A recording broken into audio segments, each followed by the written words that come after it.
Merci de m'accueillir parmi vous. C'était évidemment un plaisir et ça va me permettre à moi-même de faire le point et de prendre un petit peu de recul par rapport à des événements nombreux qui se sont déroulés depuis le mois de janvier et qui ont sans doute mis en lumière un certain nombre de fractures qui traversent notre société et dont l'école finalement se retrouve être la résonance, la vitrine et la façon dont nous veillons à répondre aux difficultés qui se présentent aujourd'hui et que je résumerai en disant que les attentats de janvier dernier ont eu pour effet, et on peut s'en réjouir, que beaucoup de Français ont tourné leurs yeux vers l'école en se demandant comment mieux éduquer nos enfants pour que de telles choses ne puissent plus jamais se reproduire.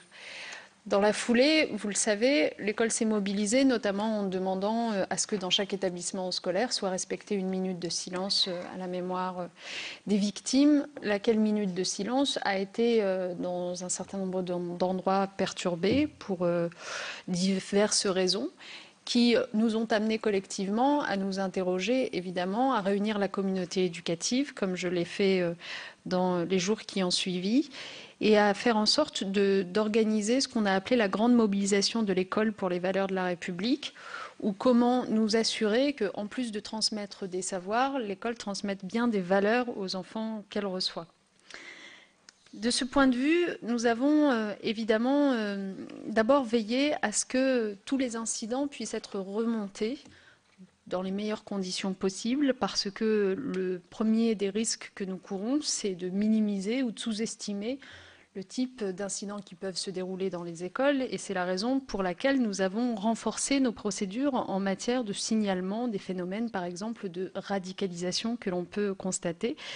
Et la coopération entre le ministère de l'Éducation nationale et l'ensemble des services de l'État a été renforcée de ce point de vue-là, ce qui me permet de vous dire que au 20 mai dernier, nous avons eu 816 signalements qui avaient été transmis aux services compétents de la police ou de la justice grâce à la vigilance des établissements scolaires qui s'approprient de plus en plus les outils qu'on met à leur disposition pour faire remonter ces cas problématiques. Bien sûr, qui dit suspicion de radicalisation ne dit pas radicalisation, il faut faire attention. Nos personnels sont invités à alerter sur leurs doutes, mais c'est ensuite le travail de la cellule de suivi préfectorale qui doit établir ce qui relève ou pas de la radicalisation.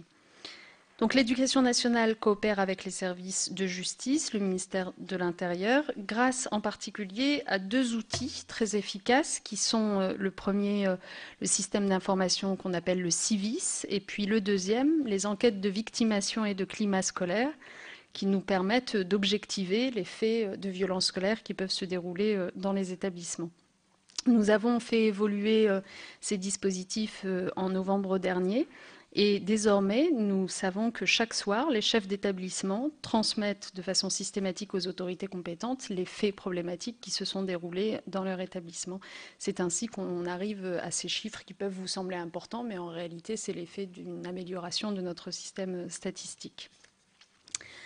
La grande mobilisation pour les valeurs de la République, pour revenir à elle, en refermant cette parenthèse du suivi statistique, ça a consisté à dire l'école ne peut pas être seule, les enseignants ne peuvent pas être seuls pour répondre aux fractures qu'on évoquait ou aux défis qui sont posés à leurs élèves. Et donc, elle a consisté, cette grande mobilisation, à regarder comment s'appuyer davantage sur les acteurs qui entourent l'école. Je pense aux collectivités locales, je pense aux fédérations de parents d'élèves, je pense à tous ceux qui ont dit leur disponibilité pour venir donner un coup de main. Et c'est pour cela que nous avons décidé d'ouvrir une réserve citoyenne dans l'éducation nationale pour permettre, ils sont déjà 4660 à s'y être inscrits, à des citoyens volontaires de venir intervenir dans les écoles, chacun sur son expertise, sur son expérience, pour aider à transmettre ces valeurs. C'est ainsi aussi que nous avons pris la décision, à partir de la rentrée scolaire prochaine, de développer dans les établissements scolaires les services civiques des jeunes qui seront 5000 à la rentrée scolaire, donc dépêchés dans les établissements pour accompagner des projets des élèves, des projets des équipes pédagogiques, et là encore veiller à améliorer le climat scolaire. Je continue en vous disant que ce qu'il est beaucoup ressorti de cette grande mobilisation et de cette consultation tous azimuts, c'est l'importance du principe de laïcité. Bien entendu, ça ne vous étonnera pas, Madame la Présidente. La laïcité qui doit, au sein des écoles, protéger les élèves du prosélytisme, protéger aussi des irruptions identitaires, mais qui est une laïcité qui a d'abord vocation à organiser la cohabitation harmonieuse. Et de ce point de vue-là, un certain nombre d'enseignants nous ont dit ne pas être toujours armés, outillés pour expliquer ce qu'est la laïcité, pour la transmettre dans de bonnes conditions.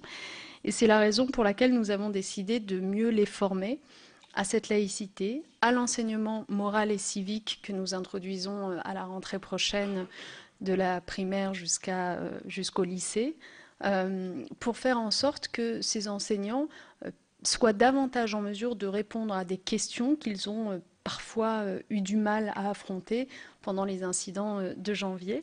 Et nous avons ainsi, entre le mois d'avril et le mois de mai, déjà formé 1200 formateurs, pardon de ce vocabulaire, mais en l'occurrence des cadres de l'éducation nationale, c'est-à-dire des chefs d'établissement, des inspecteurs, des conseillers pédagogiques, des référents laïcité, qui seront à leur tour amenés à former 300 000 enseignants d'ici la fin de l'année 2015 pour répondre à ces défis.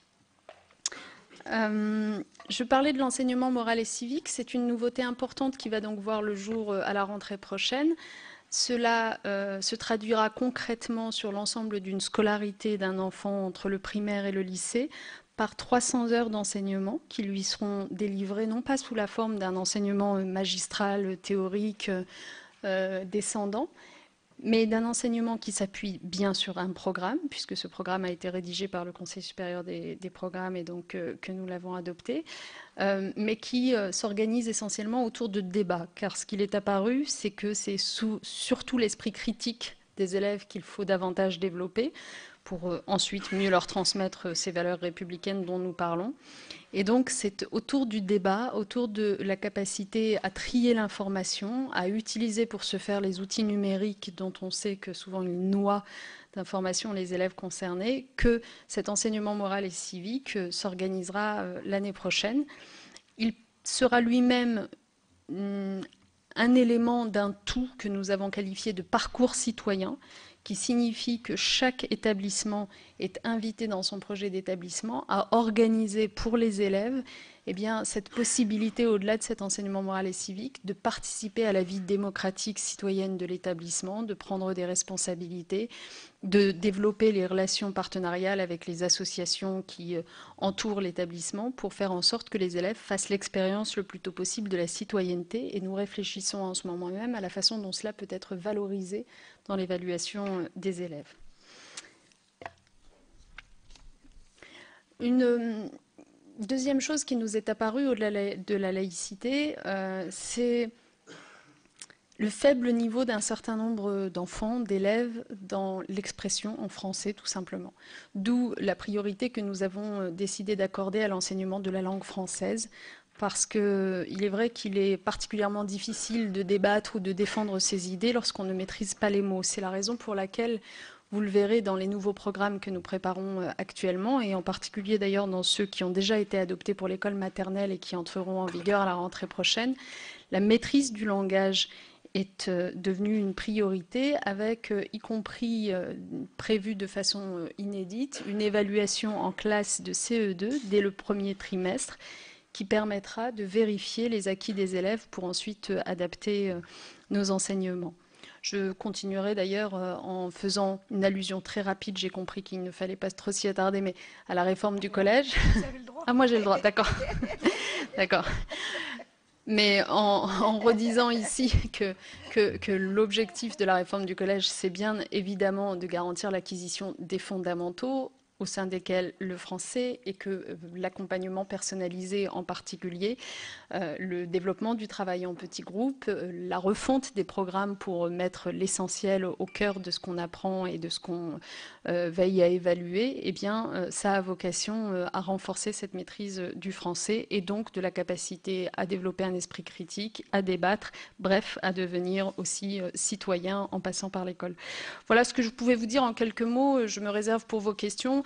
Mais je terminerai juste en vous disant que cette grande mobilisation de l'éducation nationale autour de la transmission des valeurs républicaines, elle a eu lieu pendant 4 mois, enfin du mois de janvier jusqu'à récemment, puisque nous l'avons clôturé, c'était il y a 15 jours.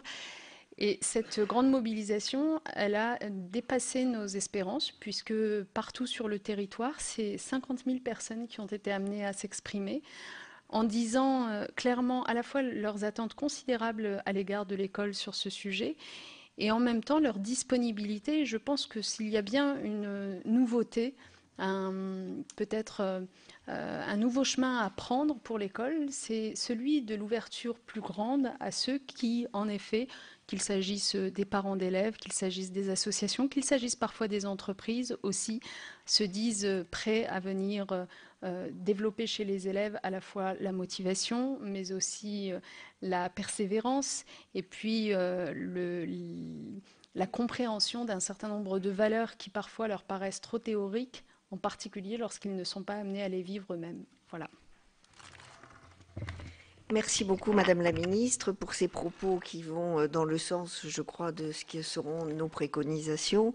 Et excusez-moi si, sur le collège, j'ai été un petit peu directive. C'est simplement pour qu'on ne parle pas du latin, de la langue vivante 2, de la langue vivante 1, des langues régionales, mais bien sûr que la langue française est une part importante de notre commission d'enquête. Je vais donc laisser la parole à notre rapporteur. Je vous remercie. Merci, Présidente. Merci, Madame la Ministre, d'avoir accepté cette audition de commission d'enquête. Et je tiens à remercier tous les sénateurs présents, parce que je crois que c'est important de faire honneur au ministre de la République. Et même si parfois nous ne sommes pas d'accord, nous avons le droit quand même de respecter les uns et les autres. Et aujourd'hui, la Présidente l'a bien dit, ça ne sera pas simplement sur la réforme du collège, même si peut-être que les questions peuvent être transverses, mais en tout cas, ce moment aura lieu demain. Donc merci de vous prêter à cet exercice. Donc j'ai plusieurs questions, j'essaierai de ne pas toutes les poser pour laisser à mes collègues l'opportunité de le faire aussi, mais il y en a certaines dont je me dois d'être le transmetteur. La première question, c'est par un communiqué de presse en date du 14 janvier. Vous avez annoncé, vous l'avez dit tout à l'heure, avoir pris connaissance de 200 incidents liés à la minute de silence. Vous avez dit qu'il y en avait un peu plus. Nos décomptes sur le fondement des documents transmis par le ministère, comme par les différents rectorats, font état d'un chiffre bien supérieur. Avez-vous eu connaissance de ces incidents? Faut-il intégrer la dimension anti-républicaine de certains incidents dans les enquêtes sur le climat scolaire? C'est ma première question. Ma deuxième question a trait aux enseignants, aux chefs d'établissement qui ont parfois le sentiment d'être peu soutenus par leur hiérarchie en matière de discipline et d'atteinte aux valeurs républicaines. Comment comptez-vous y remédier? Ensuite, troisième question, au cours de nos auditions, quelques insuffisances de l'éducation civique, juridique et sociale nous ont été signifiées. Le futur enseignement moral et civique devait y remédier. Je déplore l'absence au sein du programme d'EMC des concepts de nation et de patrie qui résultent d'un choix idéologique délibéré du Conseil supérieur des programmes qui ne les considère pas assez inclusifs. Qu'en pensez-vous, une semaine après l'hommage solennel qui a pu avoir lieu au niveau des 4 grandes figures de la résistance? Comptez-vous rétablir ces concepts?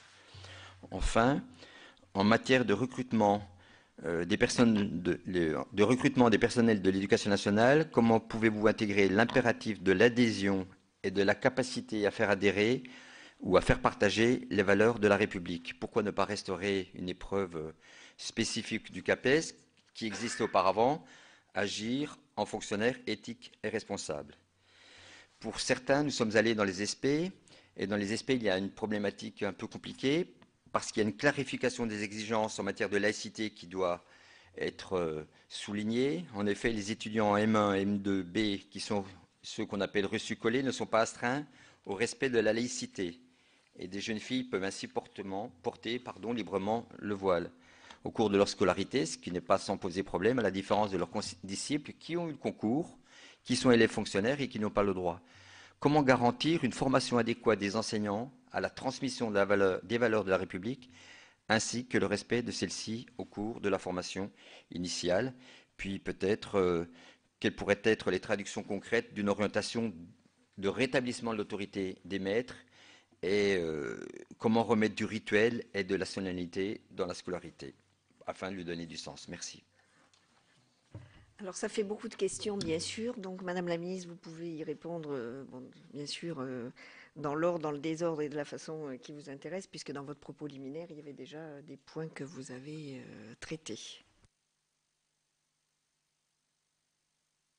Merci, pardon. Bon, d'abord, sur les incidents donc, liés à la minute de silence, je voudrais être sûre de m'être fait bien comprendre, pardon. Au moment donc, de cette minute de silence, ce sont environ 200 incidents qui nous ont été remontés. Je conviens aisément qu'on a connaissance que des incidents qui nous sont remontés. Donc je ne suis pas là pour vous asséner avec force qu'il y en a eu 200. Sans doute il y en a eu davantage. En tout cas, ce dont je suis sûre, c'est que nous avons passé des instructions très claires pour que rien ne soit minimisé, sous-estimé ou non signalé. Donc je crois que 200, c'est à peu près raisonnable comme chiffre. Ce dont je vous parlais, moi, tout à l'heure, c'est des signalements de radicalisation qui sont encore quelque chose d'autre, qui est lié, vous savez, aux tentations de djihad vécues malheureusement par un certain nombre de jeunes et pour lequel nous avons formé, adressé un livret aux équipes enseignantes et aux chefs d'établissement sur la façon dont on peut identifier des signaux de radicalisation. Et donc c'est ce travail-là qui nous donne le résultat que j'évoquais des 816 signalements. Sur la question dont on peut donc intégrer la dimension anti-républicaine de certains incidents, de fait, quand on parle de signaler la radicalisation, c'est bien ça que ça recouvre. Donc, comme je vous le disais, depuis le mois de novembre, nous avons fait évoluer nos dispositifs de signalement. Concrètement, comment ça se passe pour que vous les ayez en tête? Donc, chaque jour, le chef d'établissement va faire remonter à l'inspecteur d'académie les incidents qui se sont déroulés dans la journée, lequel inspecteur d'académie transmet à l'académie qui ensuite, elle, transmet au ministère les faits qui lui paraissent les plus graves. Donc il faut bien avoir conscience, bien sûr, qu'il y a des faits qui, parce que considérés comme insuffisamment graves, ne nous arrivent pas. Mais en tout cas, aujourd'hui, je crois que le message est clair. Est-ce qu'il y a une réticence à signaler au sein des établissements scolaires? Oui, ça peut exister, évidemment, par peur de voir son établissement mal jugé par ses supérieurs ou parfois par manque d'accompagnement tout simplement des personnels. Et c'est la raison pour laquelle nous avons voulu, notamment au lendemain des incidents liés à la minute de silence, réagir en dépêchant des cadres aguerris, c'est-à-dire notamment des référents laïcité ou des inspecteurs dans les établissements où il y avait eu ce type d'incident pour reprendre la discussion avec les élèves et ne pas laisser s'installer le silence après. Donc, bien sûr que la formation que j'évoquais tout à l'heure sur les questions de laïcité sert aussi, par ailleurs, à aguerrir davantage les enseignants et à passer le message qu'il vaut mieux signaler les incidents plutôt que les passer sous silence. Un dernier mot pour vous dire que dans la réforme du collège, il est prévu quelque chose qui est passé un peu inaperçu, mais qui est très important, qui est la généralisation de ce qu'on appelle les enquêtes locales de climat scolaire.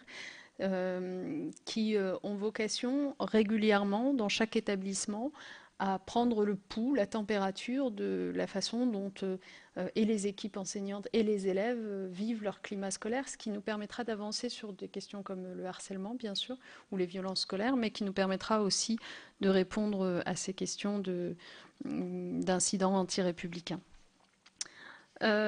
Beaucoup d'enseignants et de chefs d'établissement ont fait part de leur sentiment d'être peu soutenus en matière de hiérarchie, en matière de discipline, pardon. Oui, ça rejoint ce que je disais à l'instant, c'est-à-dire que c'est une question de message et de signal qui est passé, et je crois que le Premier ministre, moi-même, avons été très clairs au lendemain des incidents en janvier. Sur l'enseignement moral et civique, il est bien question de nation. Vraiment, le concept de nation apparaît dans les programmes d'enseignement moral et civique tels qu'ils ont été préparés. Le sens républicain de la nation fait partie des objets d'enseignement. Et parmi les autres objets d'enseignement, on peut aussi citer le drapeau national, l'hymne national, la fête nationale ou encore la défense nationale. Donc, on est bien d'accord que ces programmes ont bien vocation à transmettre un certain nombre de savoirs, de connaissances et de valeurs aux élèves. Pardon, je passe d'une page à une autre.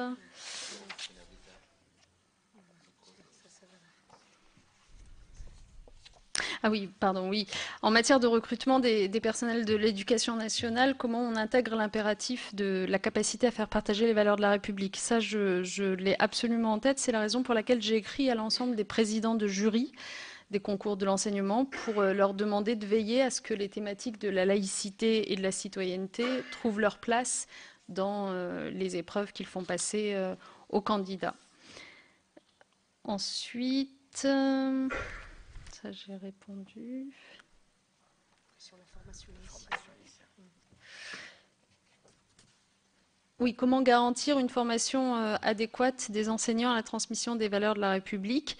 C'est un travail qui est en cours avec les ESP, les écoles supérieures du professorat de l'éducation. Pour votre information, je réunis tous les directeurs des ESP dans quelques semaines pour faire en sorte qu'il puisse y avoir une harmonisation de leur tronc commun, puisque la difficulté à laquelle on peut être confronté, c'est que par la loi qui les a créés, on a réclamé beaucoup des SP en leur demandant de traiter beaucoup de sujets, et de fait, on a aujourd'hui une hétérogénéité d'un territoire à l'autre, où certaines vont peut-être plus insister sur tel ou tel sujet. Et cette question de la capacité à transmettre les valeurs républicaines, nous avons décidé qu'il fallait qu'elle fasse partie du tronc commun de toutes les SP. Et donc, nous harmonisons leur contenu dans quelques semaines ensemble.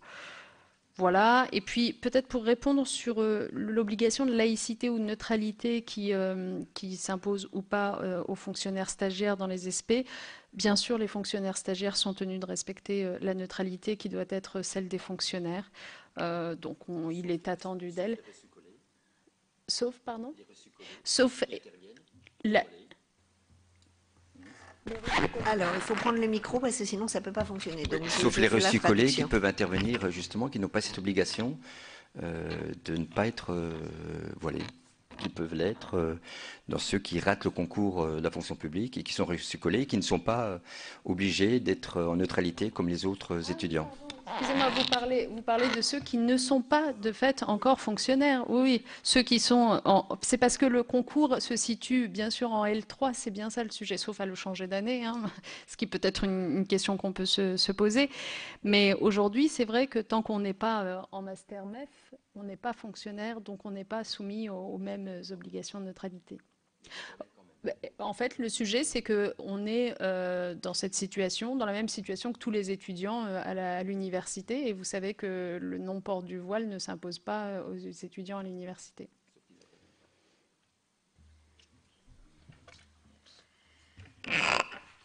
Alors, merci beaucoup. Peut-être la dernière question, je ne sais pas si vous l'avez vue, Madame la Ministre, celle sur l'autorité des maîtres. C'est pas magique, mais elle a été posée. Donc... Si, pardon, c'est une question importante. La question des rites, vous vous souvenez qu'elle avait beaucoup fait partie du débat en janvier.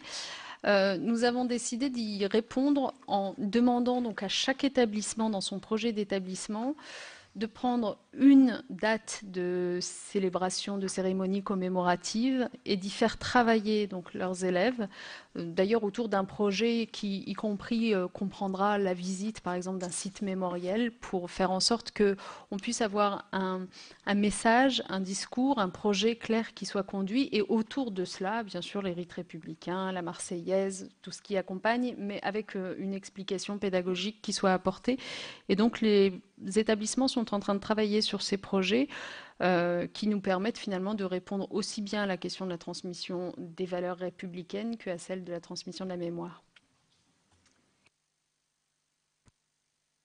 Donc, si vous le voulez, je vais faire des séries de questions, donc 3, etc., pour que Madame la Ministre puisse les noter et répondre de façon donc groupée, mais en même temps que tout le monde puisse avoir la parole. Donc, la première question que j'ai, c'est Monsieur Magnier.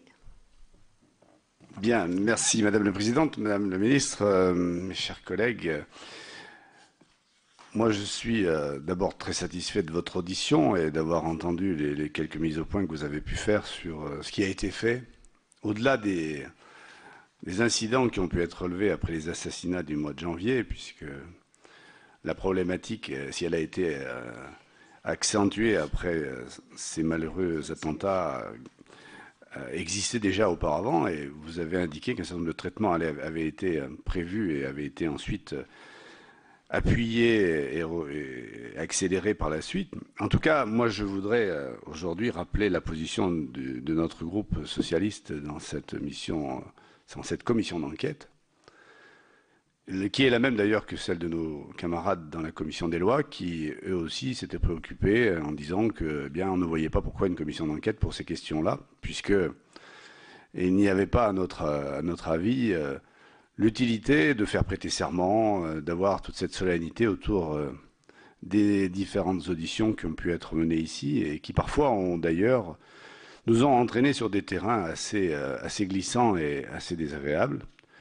Pour ce qui nous concerne, nous pensons que l'école a besoin d'apaisement, que les enseignants ont certes besoin de formation, et je crois que les écoles supérieures des professorats et de l'éducation ont pris en compte ce besoin de formation, bien mieux qu'il ne l'a été dans les 10 dernières années, grâce à la réforme qui a été faite au mois de juillet 2013 sur la fondation de l'école. Et enfin, effectivement, les programmes ont besoin de rénovation, et y compris d'intégrer des matières comme l'enseignement moral et civique d'une manière beaucoup plus précise qu'il ne le faisait jusqu'à maintenant. Alors, bon, je ne reviendrai pas sur les quelques intervenants qui nous ont parfois fait frémir, y compris certains philosophes. D'autres nous ont fait plaisir, philosophes aussi, M. Bidard par exemple, que nous avons entendu avec beaucoup de passion dans cette salle il y a peu de temps. Et puis moi je suis un peu inquiet par les diatribes parfois à peine voilées de notre rapporteur, qui parfois font des diatribes sévères contre le pédagogisme. Je ne sais pas, chers collègues, si vous êtes laissés entraîner. Le pédagogisme, en fait, la pédagogie, ça existe. Le pédagogisme, c'est une dérive, mais je crois que dans l'école aujourd'hui, les enseignants, ils ont déjà assez à faire de la pédagogie, et je ne crois pas qu'il y ait beaucoup de ces pédagogistes que vous sanctionnez. Vous nous dites souvent qu'il y a une baisse de niveau, qu'on remet en cause l'excellence et que l'école ne peut éduquer, ce n'est pas son rôle premier, qu'elle doit d'abord instruire. Non, mais c'est ce que vous avez dit, mon cher collègue, et je l'ai relevé. Moi, je suis, enfin, mes camarades... Le débat d'orientation, c'est long. Oui. Essayez de poser une question. Oui, mais je vais la poser la question, mais je pense quand même qu'il faut planter le décor, parce que M. Grosperrin, il le plante, le décor, souvent. Mais moi, je voudrais le planter. Alors, je ne reviendrai pas là-dessus, mais pour nous, il y a eu un certain nombre d'excès de langage et qui pourraient laisser penser qu'on met un peu l'école à feu et à sang après ces graves événements du mois de janvier et qu'on en a profité parfois pour essayer de faire, sinon le procès, au moins la mise en cause de l'institution scolaire, certainement des enseignants, puisque je vous le fais observer, les syndicats s'inquiètent aussi parfois de toutes ces observations qui sont faites sur leur travail. Et pourtant, comme l'a dit ici M. Léonet, qui est directeur central adjoint de la sécurité publique, lorsqu'il a été auditionné, il n'y avait pas autant d'incidents que ceux qu'on aurait bien voulu nous faire croire. Et je crois que cette commission d'enquête, elle avait été faite essentiellement pour démontrer, parce que la réponse du ministère ne suffisait pas, qu'il y avait eu beaucoup plus d'incidents que ceux qu'on avait pu faire remonter. Or, aujourd'hui, eh bien, je crois que tout le monde est à peu près d'accord pour dire qu'il n'y a pas lieu de faire... tous ces débats, même s'ils sont intéressants parfois, puisque les auditions sont toujours intéressantes, mais toujours de mettre autant de solennité et de faire prêter serment pour dire des choses tout à fait simples, effectivement que nous connaissons bien et que nous rencontrons lorsque nous allons dans les écoles. Alors, Madame la Ministre, moi, je suis content que vous ayez pu rassurer, je l'espère, notre rapporteur. Pour ce qui nous concerne, donc, nous ne cautionnons pas les mises en cause des enseignants de l'école. Nous ne nous associons pas à un certain nombre de choses qui ont été dites lors de ces auditions, lors de ces commentaires, et nous prendrons nos dispositions lorsque ce rapport sera remis. Nous attendons avec beaucoup d'impatience de connaître le contenu qui sera, nous l'espérons bien, qui sera dévoilé bientôt devant cette commission. Pouvez-vous aujourd'hui, Madame la Ministre, nous préciser, je crois que vous avez déjà répondu à beaucoup de ces questions, mais comment nous pouvons aujourd'hui montrer aux élèves, aux parents d'élèves, comment est-ce que montrer que l'école vraiment a besoin d'un climat serein et qu'il faut laisser à la porte de l'école aujourd'hui toutes les questions qui sont d'ordre culturel et la laïcité effectivement s'impose. Malheureusement, c'est une chose que l'on dit souvent, mais il faut que cela rentre vraiment dans les faits, que l'école soit vraiment inspirée et pleine de cette valeur de la laïcité. Et enfin, comment dans la formation des enseignants pouvons-nous affirmer et dessiner encore mieux justement une laïcité tout à fait stricte, mais toujours garder un accueil bienveillant de nos élèves, qu'ils soient collégiens, qu'ils soient lycéens ou même qu'ils soient étudiants. Monsieur le rapporteur, je vous remercie. Merci. Donc la deuxième question, c'est Monsieur Carle qui va la poser. Donc par respect pour le temps imparti à la ministre, veuillez être court. Je vous remercie.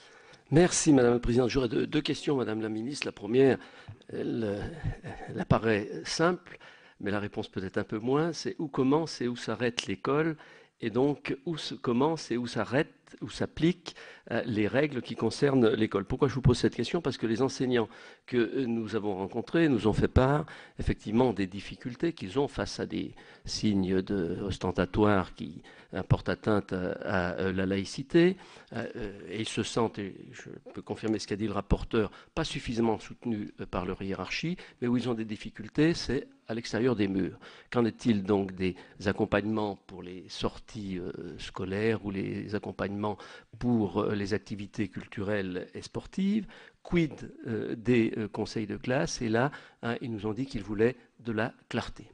Deuxième question, vous l'avez dit, l'école c'est une caisse de résonance de la société, des soubresauts de la société, qu'elle a ses responsabilités, mais elle n'est pas seule responsable. Il y a la famille et il y a aussi, j'allais dire, l'environnement de l'école. Or, on met des sommes considérables dans chacune de ces politiques. L'école, votre budget c'est 66 milliards, je crois. La politique de la ville c'est plus de 40 milliards. La famille c'est aussi une somme considérable. Et il semblerait que il n'y a pas, j'allais dire, suffisamment d'efficacité et un manque de cohérence entre ces politiques. Et est-ce qu'il ne faudrait pas avoir une vision transversale pour que ces politiques aient plus de synergie? Et la troisième question de cette première série, Madame Blandet. Merci Madame la Présidente. Madame la Ministre, j'ai deux questions sur votre politique et deux questions plutôt sur votre opinion. Sur la réunion qui va avoir lieu des SP, dont je me réjouis qu'elle flèche les valeurs de la République comme un élément indispensable du tronc commun, je vous demande si vous avez prévu d'inciter les directeurs à associer des acteurs de l'éducation populaire qui sont quand même très férus de l'enseignement du respect de l'autre, par l'exemple, de la culture de l'engagement, association de ces acteurs qui avait été prévue dans la loi refondation de l'école. Même chose sur l'évaluation dont nous attendons les avis du ministère. Le CSP avait dit l'importance de mêler rigueur et exigence et puis bienveillance afin que l'élève comprenne ce qui lui manque et ce qu'il a acquis, mais surtout qu'il se sente respecté. Je pense au secrétaire général de l'enseignement catholique qui nous disait écrire copie nulle, c'est pas la dignité de l'élève, c'est pas les valeurs de la République, quoi. Donc voilà, est-ce qu'il va y avoir des indications là-dessus? Deux choses que nous avons entendues en suggestion et sur laquelle je vous consulte. N'y aurait-il pas pertinence d'une charte d'entrée en profession, un peu à la manière du serment d'Hippocrate pour les médecins, où les enseignants déclareraient qu'ils s'engagent à faire valoir telle et telle chose? Ça me semble important. Et un détail particulier à notre République, aujourd'hui tout le monde est d'accord sur la laïcité et les valeurs de la République, mais il y a quand même encore le concordat. Je me garderai bien de m'y attaquer, ce n'est pas le lieu. Simplement, dans les départements du concordat, il y a des horaires d'enseignement religieux dont l'islam au passage est d'ailleurs prohibé, ce qui pose un petit problème. Mais ces horaires ne sont-ils pas aujourd'hui à gommer au profit de l'EMC? Ou est-ce que ça va être compatible? Merci. Madame la Ministre, si vous voulez bien répondre.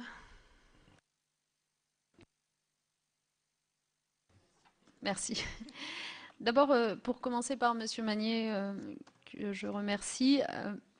Cette question du climat scolaire, en effet, et de la façon dont on s'assure que l'école soit un lieu sanctuarisé dans lequel règne la laïcité, c'est-à-dire qu'on transforme bien l'enfant en élève, qu'on lui demande de laisser à la porte de l'école ses attributs confessionnels, c'est une question absolument majeure parce qu'on voit bien que de là découle aussi la qualité du climat scolaire, la capacité des enfants à apprendre à vivre ensemble. Et c'est la raison pour laquelle, depuis 2012, loin des procès qui nous sont faits parfois, nous n'avons cessé de promouvoir la laïcité. La charte de la laïcité apposée dans tous les établissements scolaires, ça n'existait pas avant. Et je peux vous le dire parce que j'étais encore hier à Nancy dans une petite école en plein milieu d'un quartier en zone urbaine sensible, avec cette charte qui était au vu et au su de tous et qui s'impose pas simplement aux enfants, mais aussi aux parents. Tous les matins, quand ils déposent leur enfant, il y a ces mots simples qui ont été pensés pour l'être, pour être compris de tous, qui désormais disent ce qu'est la laïcité. Donc je redis ici que c'est pas un principe d'exclusion, c'est un principe de cohabitation harmonieuse.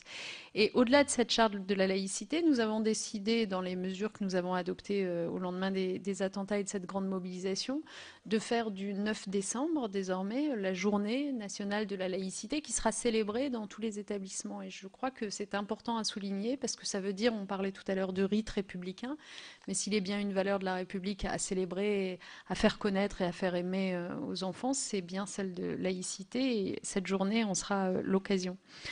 Et puis, je le disais, les enseignants avaient besoin d'être formés. C'est pour ça que nous avons lancé ce grand plan de formation à la laïcité que j'évoquais tout à l'heure, qui a déjà concerné 1200 formateurs et qui concernera donc 300 000 enseignants d'ici la fin de l'année.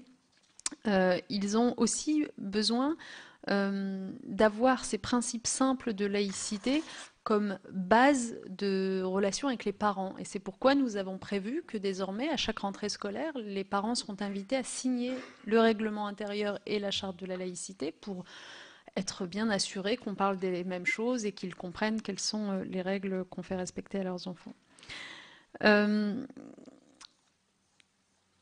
Sur la question de Monsieur Karl, où commence et où s'arrête l'école, c'est très juste. Vous avez raison. Ce qu'il est apparu aussi dans la grande mobilisation, c'est que ce qui fragilisait les discours des professeurs, notamment sur ces questions de laïcité, c'est que parfois les adultes qui entourent les enfants ne portent pas forcément les mêmes discours et que du coup les enfants, évidemment, sont toujours très contents de pouvoir créer des coins entre les adultes. Et donc, il nous faut veiller à ce que non seulement, bien sûr, les enseignants et les parents disent la même chose, ça on l'a tous en tête, d'où la nécessité de promouvoir ce qu'on appelle la coéducation, mais aussi que les enseignants et les éducateurs que sont amenés à rencontrer les enfants dans le cadre des animations périscolaires, par exemple, ou des associations d'éducation populaire, disent la même chose sur ces questions de valeur de la République et de laïcité. C'est la raison pour laquelle, s'agissant de laïcité, on a décidé que toutes les ressources pédagogiques que nous développons pour former nos enseignants à transmettre la laïcité, nous les mettons à disposition des acteurs qui nous entourent, je pense aux collectivités locales par exemple,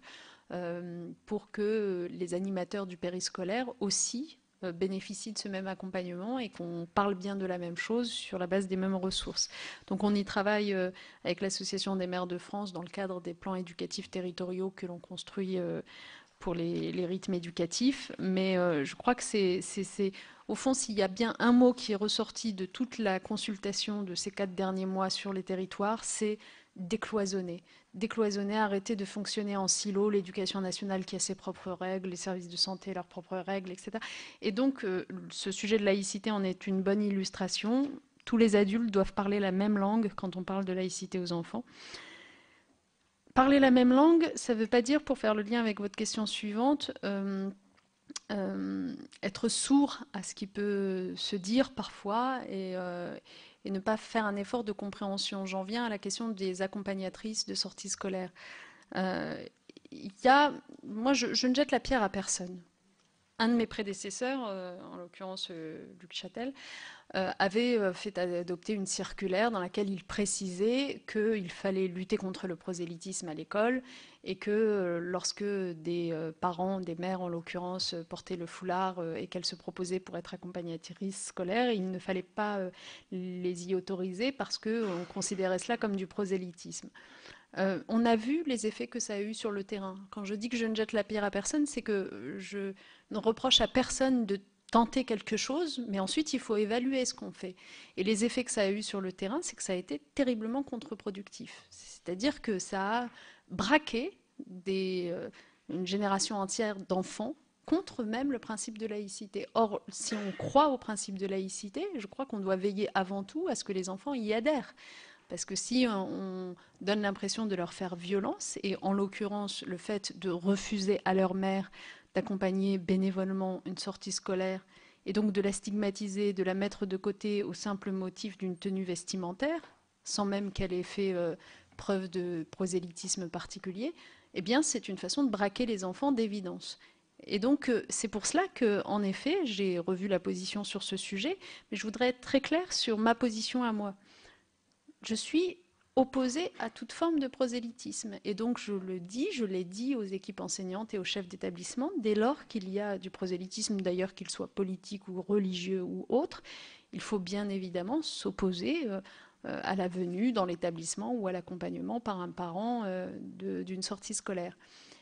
Mais quand il n'y a pas ce prosélytisme, quand on est simplement face à un parent qui n'est pas un agent du service public, donc qui n'est pas tenu par les mêmes règles de neutralité, quand on est face à une volonté de coopérer des parents, je crois que nous devons tout mettre en œuvre pour favoriser la coéducation, favoriser le travail partenarial de l'école avec les parents. Et c'est la raison pour laquelle j'ai souhaité que dans ce type de situation-là, les équipes fassent preuve du discernement qu'on attend d'elles et favorisent cette coopération plutôt que de la rejeter. De manière générale, le maître mot en matière de laïcité, c'est discernement. C'est d'ailleurs une preuve de confiance qui est faite aux équipes enseignantes que de leur dire il y a certes des règles qu'on définit au niveau national uniformément, mais ensuite il y a la réalité du terrain et c'est aussi voilà, dans le détail de la vie que ces équipes savent comment se comporter. Par exemple, vous aurez noté que s'agissant de cette jeune fille à la jupe longue qui, dans un établissement scolaire, a vu ses parents convoqués au motif qu'elle perturbait, eh bien, j'ai pris la défense et le soutien de l'équipe enseignante parce que, de fait, j'ai pu constater qu'il y avait perturbation, il y avait incident et que, comme je le disais tout à l'heure, nous demandons aux enseignants de faire remonter les incidents, de ne pas les minimiser. Donc, quand ils ont lieu, oui, il faut convoquer les parents, oui, il faut adopter des sanctions éducatives, pédagogiques, et non, il ne faut pas laisser passer les provocations. Mais c'est une question de discernement et ça n'est évidemment pas au motif de la couleur ou de la longueur de la jupe que cette jeune fille a été prise à partie. C'est bien parce qu'elle avait un comportement qui n'était pas acceptable. Donc discernement, et pour que les enseignants puissent faire preuve de ce discernement, formation, on l'a dit, en initiale dans les SP, on l'a dit, en continu, comme je l'ai évoqué, et puis accompagnement, c'est-à-dire pouvoir se reposer sur des spécialistes au fond de ces questions-là. Et c'est la raison pour laquelle, depuis 2012, nous avons développé dans chaque académie des référents laïcité, qui là encore n'existaient pas auparavant, donc des monsieur ou madame qui sont spécifiquement chargés d'accompagner les équipes sur ces sujets. Madame Blandin, sur la question des SP et du fait d'associer les acteurs de l'éducation populaire. Oui, d'abord, je voudrais vraiment insister sur le fait que le ministère de l'Éducation nationale soutient beaucoup les acteurs de l'éducation populaire. Enfin, vous le savez évidemment, vous, mais ce n'est pas forcément su à l'extérieur. Et on le fait parce que, de fait, il y a un travail efficace qui est conduit par ces associations et nous souhaitons en effet développer leur implication dans les formations qui seront délivrées par les SP. Sur le reste, vous m'interrogez sur notre calendrier en matière d'évaluation. Je redis ici que la réforme du collège que nous avons conduite est un tout. Il s'agit bien, à la rentrée 2016, d'avoir à la fois une organisation du collège, des pratiques pédagogiques qui évoluent, je ne reviens pas dans le détail, des programmes qui sont revus et repensés pour mettre l'acquisition des fondamentaux en leur cœur, et qui sont pensés en cohérence avec les nouvelles pratiques pédagogiques. Pour dire les choses clairement, dès lors qu'on introduit de l'interdisciplinarité, il faut que ça se retrouve dans les programmes, par exemple. Et pour boucler la boucle et que tout cela fasse un ensemble cohérent, il s'agit bien aussi de réformer l'évaluation, donc d'avoir un nouveau diplôme du brevet qui, en effet, soit à la fois exigeant, clairement, et qui en même temps soit stimulant, parce que nous estimons que l'évaluation, elle est faite aussi pour encourager, faire progresser les élèves. Et puis un diplôme national du brevet qui, tout simplement, conforte les évolutions que nous avons introduites. Typiquement, si dans notre réforme du collège, nous voulons mettre l'accent davantage sur la maîtrise de l'oral en plus de celle de l'écrit, mettre l'accent davantage sur la capacité des élèves à coopérer, à travailler ensemble, à mener des projets, il faut que cela se traduise ensuite parce que le brevet vient sanctionner, évaluer. Et donc, c'est l'objet de cette réforme du brevet qui va être adoptée prochainement et qui entrera en vigueur aussi à la rentrée 2016.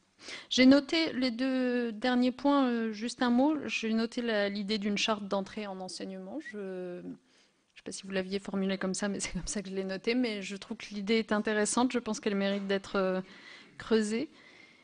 Et puis, sur la question de l'enseignement religieux, j'insiste sur l'enseignement laïque du fait religieux, dont j'avais indiqué après janvier que je souhaitais le voir renforcé dans les nouveaux programmes, puisqu'on a d'une certaine façon la chance de voir l'ensemble des programmes qui sont refondus. Donc, le CSP, que vous connaissez bien, le Conseil supérieur des programmes, a reçu cette instruction et le travail est en cours pour faire en sorte que cet enseignement laïque du fait religieux soit bien présent sur les 3 monothéismes.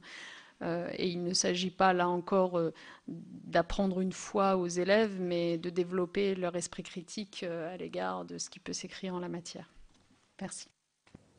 Voilà pour cette audition de Najat Vallaud-Belkacem, la ministre de l'Éducation nationale, qui avait donc été auditionnée au mois de juin par la commission d'enquête sur le service public de l'éducation. Depuis, au mois de juillet, cette commission d'enquête a rendu son rapport et a fait 20 propositions choc. Alors parmi ces propositions, on peut notamment citer le rétablissement de l'uniforme scolaire, également la baisse des allocations familiales en cas d'absentéisme, ou encore le recentrage du programme d'histoire sur le récit national, mais aussi la création d'un centre particulier pour accueillir les élèves perturbateurs. Tout un programme donc qui suscite le débat et à propos duquel les sénateurs ont d'ailleurs proposé l'organisation prochainement d'un débat au Sénat. Vous pouvez toujours voir et revoir toutes les auditions sur notre site sur publicsénat.fr. Très bonne journée sur les chaînes parlementaires.